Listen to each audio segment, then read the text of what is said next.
Hello friend, કેમ છો બધા? મજામાં જ હશો ને? આજના શશિકાંત વ્લોગમાં તમારું સ્વાગત છે. માનગઢ હત્યાકાંડ એ આદિવાસીઓના દેશભક્તિ અને આર્થિક વિકાસ સાથે સામાજિક ન્યાય માટેના બલિદાન માટેની એક ગાથા છે. આ હિલ મહીસાગર જિલ્લાની સંતરામપુરથી 22 કિલોમીટર દૂર આવેલી છે. અહીં આજુબાજુની બધી ટેકરીઓ કરતાં માનગઢ સૌથી ઊંચી ટેકરી છે, જેની ઊંચાઈ 1215 ફૂટ છે. જેમાં ઊંચી નીચી પહાડીઓ વચ્ચે આદિવાસીઓ પોતાનું પ્રાકૃતિક જીવન જીવે છે.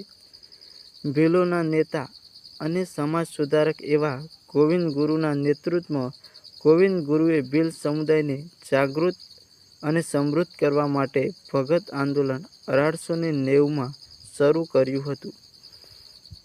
ગોવિંદ ગુરુનો જન્મ 20 ડિસેમ્બર 1858માં રાજસ્થાન રાજ્યની અંદર ડુંગરપુર જિલ્લાની અંદર આવેલા એક બંસિયા ગામમાં એક વણજારા પરિવારમાં થયું હતું.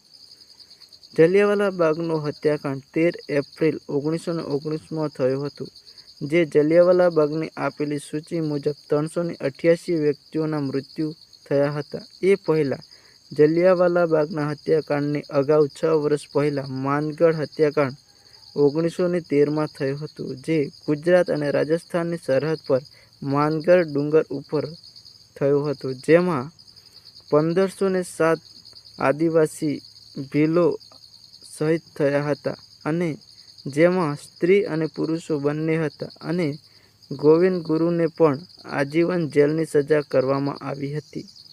જે આ માનગઢ હત્યાકાંડ થયું હતું 17 નવેમ્બર 1913માં, તેમાં 1507 આદિવાસી ભીલ શહીદ થયા હતા અને જેમાં મહિલા અને પુરુષ બંને હતા અને ગોવિંદ ગુરુને પણ ધરપકડ કરવામાં આવી અને તેમને આજીવન જેલની સજા કરવામાં આવી.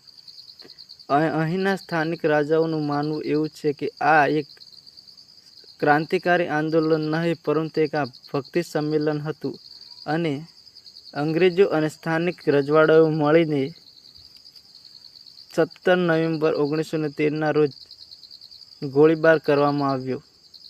તેમાં 1507 શહીદ થયા